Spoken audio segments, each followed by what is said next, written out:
All right, guys, welcome back to the channel. I'm Jared from 3Cs. Really excited. We just picked up a new Predator 5000 starting watt generator. We were at a dirt bike race 2 weeks ago and our old one failed at 3 a.m. Wasn't super exciting.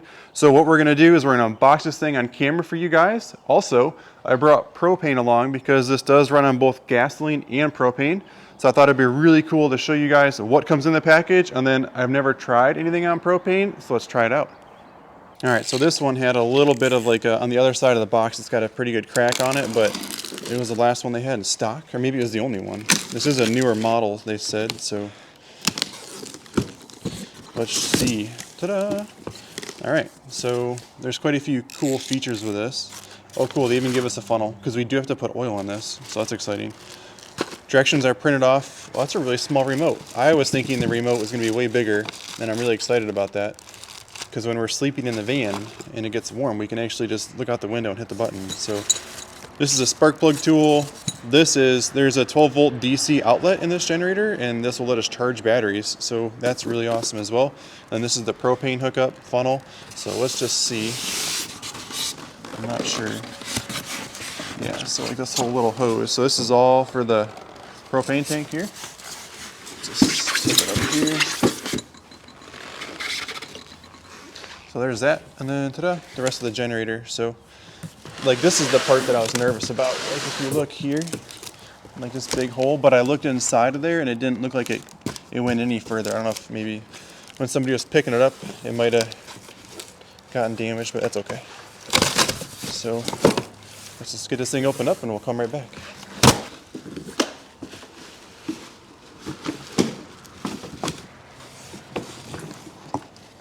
All right, guys, so we just rolled it out of the packaging behind us here, and here are our control panel, which is super exciting. So we have the on-off switch here.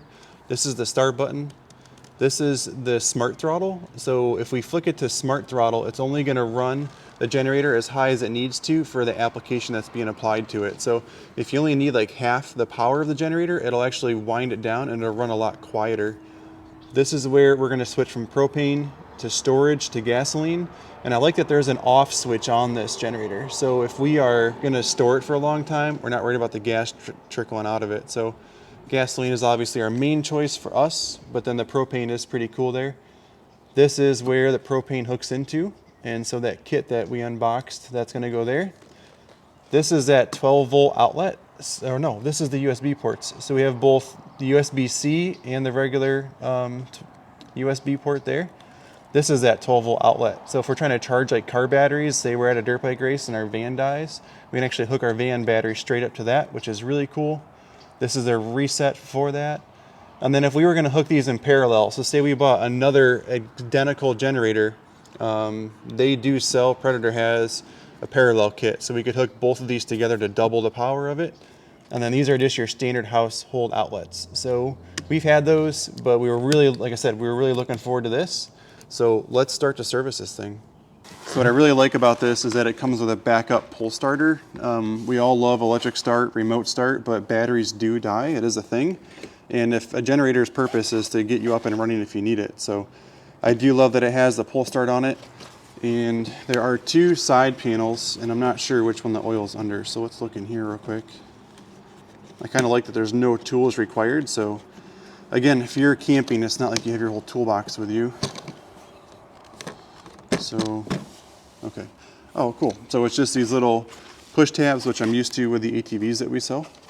And this side is the engine oil side. So right away, you're going to see our battery here.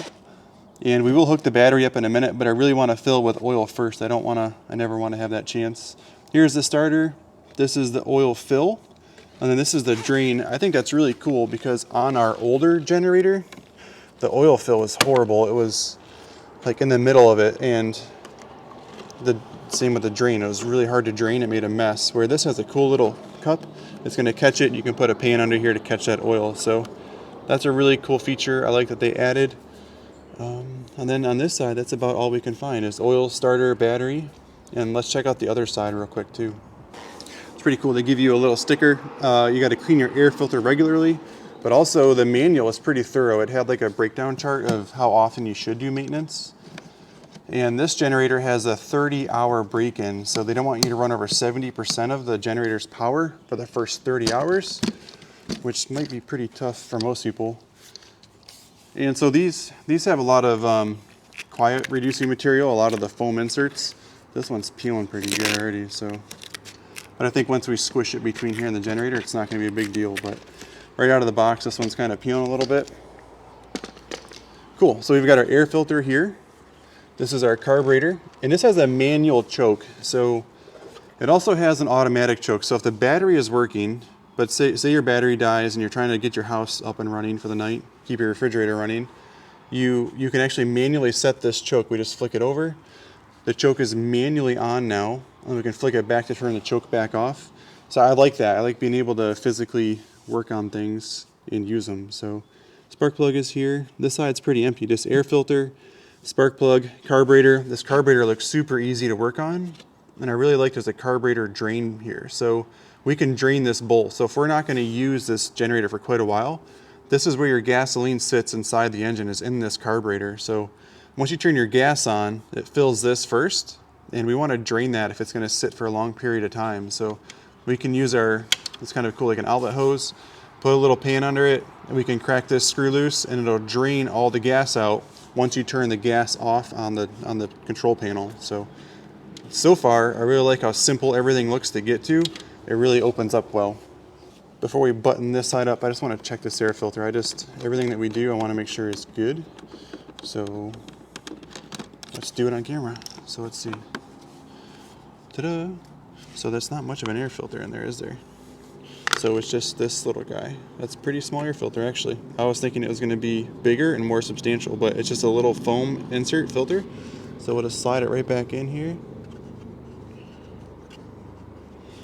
So it was installed right. It's just I was thinking it was going to be bigger and longer, but yeah, that's it. And we'll reinstall the cover. So the cover is going to go down in this groove in the bottom, hold it up there, and then we'll just screw it back in the top. So one thing I noticed was in the directions, and like I said, I pre-read this online, is it doesn't say how much oil actually goes in this generator. So I thought while we do it, I would try to keep track of how much we use, so you guys know how much to buy. So I can't imagine it's a quart. I don't think it'd be that much. So hopefully if you buy 1 quart, you'll be okay.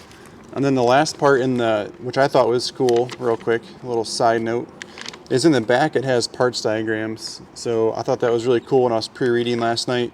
I'll be able to order like spare air filters and spark plugs on their own individually based off the schematic in the back. So I think that's really cool that they offer that. So let's get to the oil change here. So let's check it first. Let's see if there's anything on this dipstick. Which I think the dipstick is kind of weird that they even have a dipstick. So it does show a little bit on there. There's a little bit of oil at the very bottom of it still. Because I assume they pre-run these when they sell them or when they make them. I think the dipstick is weird because in the directions, they want us to fill the oil right to the top of these threads. When I read it there, that's what it shows, is to fill it right to the top. And we'll show it here real quick. So I'm not sure what the dipstick is needed for, if we should be able to see it. So you can kind of see right there. We got to fill it right to the bottom of there. So I'm going to start with 15 ounces in my mix cup. I like to use these. These are microfiber, or they're absorbent mats. And if I just tuck this one right in there, that way we don't spill any oil underneath our new generator. So it's a really nice thing. It'll absorb all the oil that I spill. So let's start by going here. This is the funnel they gave us, by the way. I think it fits in there nicely. It comes out pretty far. It'll be kind of tricky to know where to stop with this, so we'll fill this and we'll go from there. So far we put 15 ounces in there, and I can kind of see the oil creeping up, so it's actually kind of coming up the threads already. It's like halfway up those threads. So I put another 5 ounces in my mix cup. Let's see what happens. Let's put like half of this in there. It's kind of tricky because you really don't know. That's what'll be nice. Once we do this, we'll be able to learn how much actually goes in this thing. So, wasn't quite enough. I suppose I could always let it overfill and then just let it drain back out into the bottom, but I'm not a huge fan of that. I don't want it to be a mess. We're getting really, really close. So let's put a little bit more in.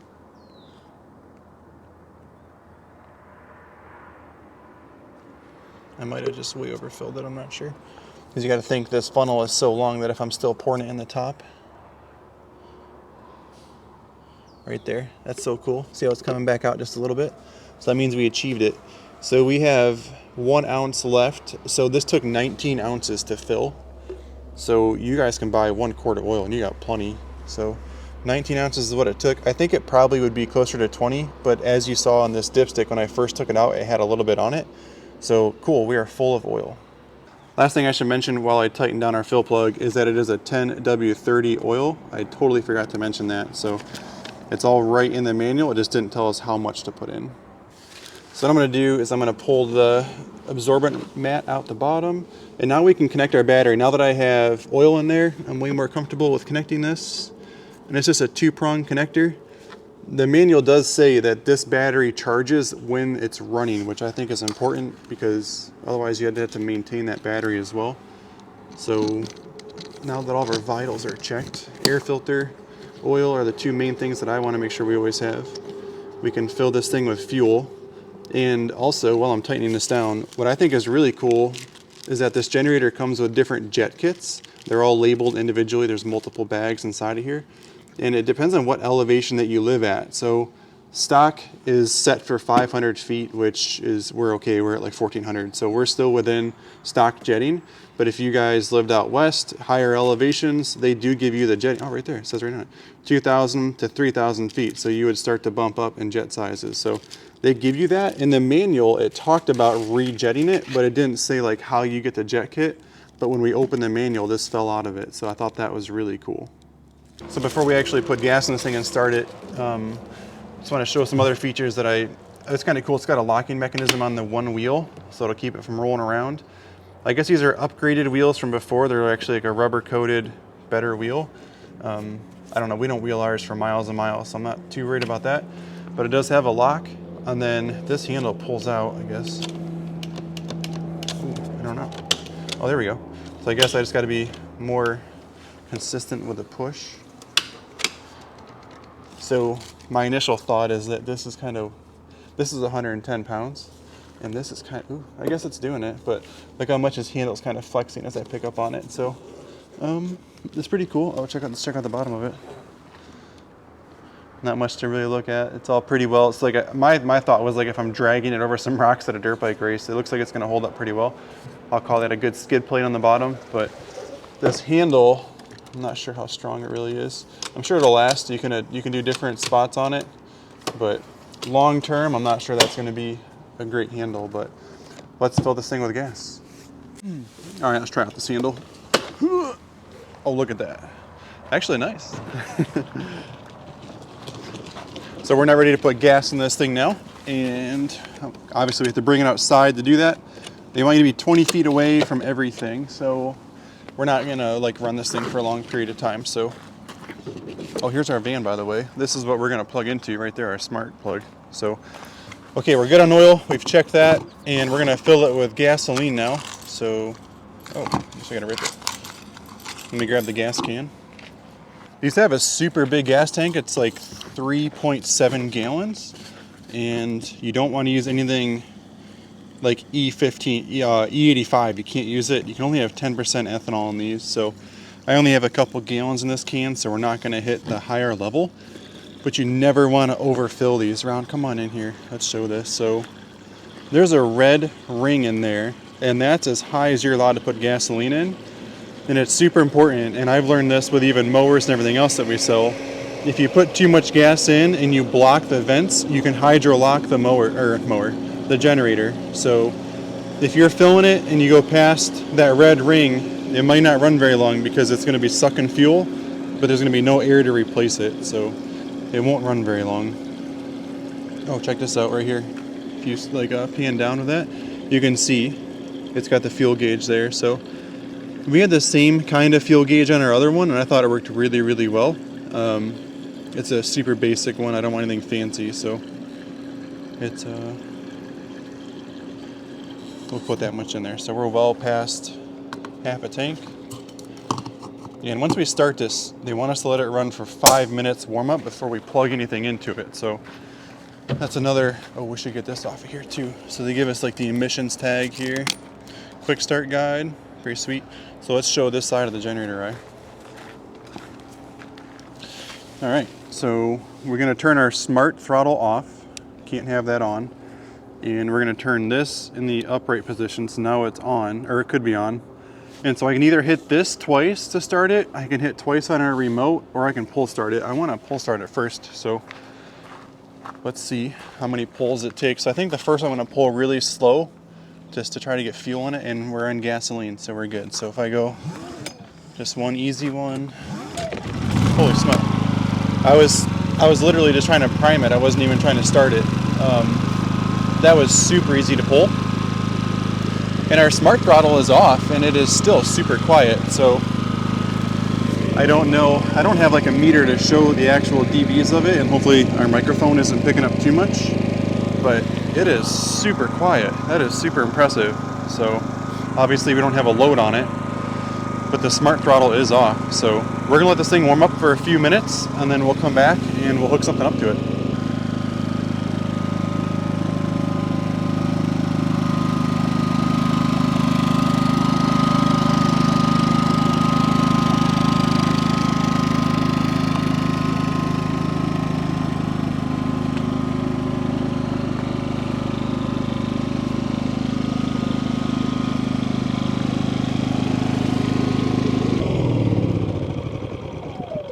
Okay, so we just ran it for the first 5 minutes. That was like your warm up before you can plug anything into it.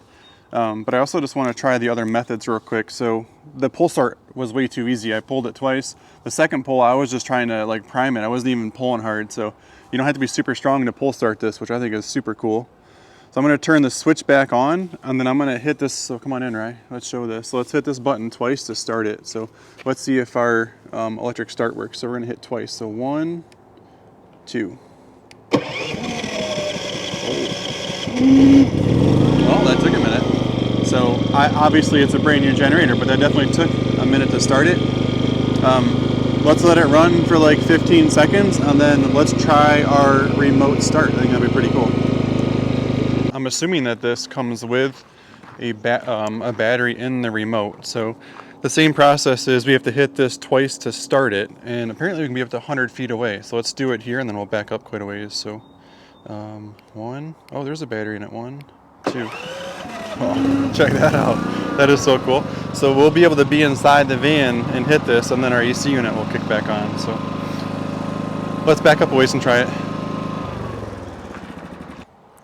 Okay, so our generator is way over there by the van. We're not 100 feet. We're probably 80 feet, I would guess, because the building is 120, 80. Yeah, we're probably maybe close to 80. So let's try twice here. So 1, 2. That is so cool. I actually hit the button really quick. I thought like I was supposed to hold down longer, but it definitely works from this far away, and we'll turn it back off. Okay, so I am not super familiar with using the propane stuff, but I did read everything. So let's see. Oh, it's got a wire tie on it. So let's get this wire tie undone here. And so our propane tank is off. And then this is kind of like a quick connect coupler. So come on in, Ryan, let's show this. So let's just unplug this here. And this to me is like a regular hose connector that we use for the air guns here at the shop. You just heard it click on. To release it, I'm just gonna pull back on both sides and pull off on it, and it's back. So we'll go in on it and you can hear it. Ready? Click, so it's on.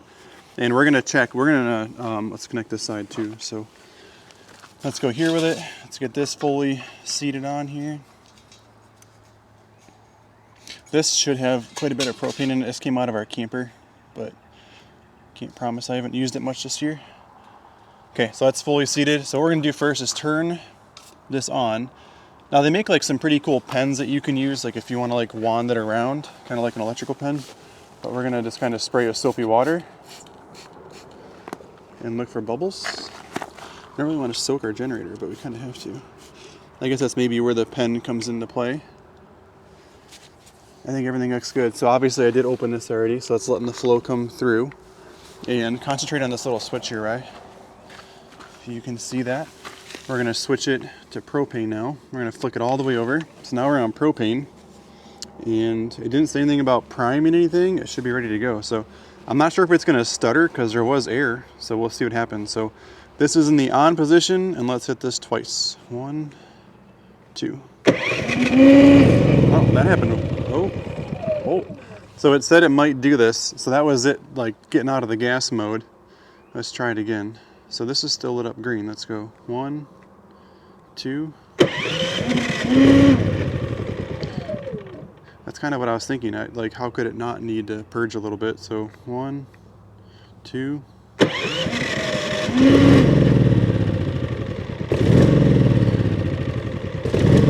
I can see, like, I can't imagine it not running rough for a while.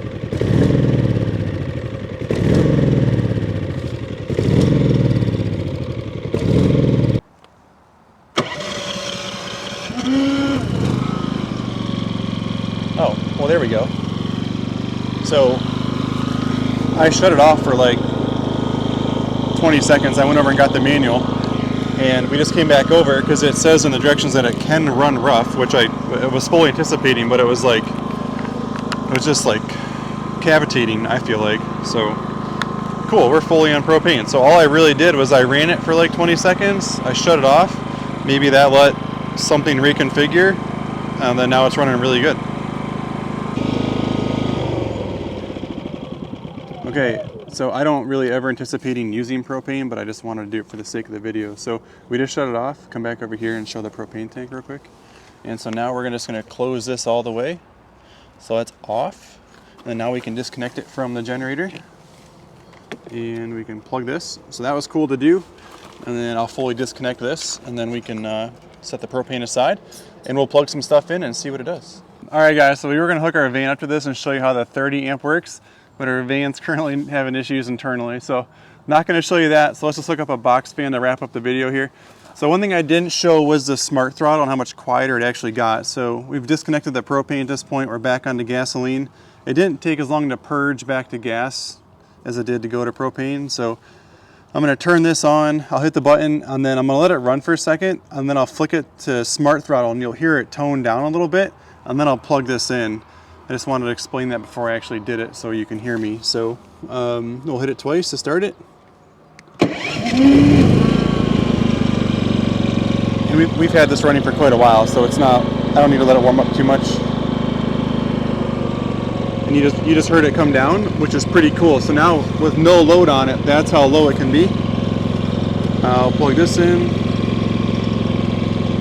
And then I'll turn the box fan on, we'll put it on high here.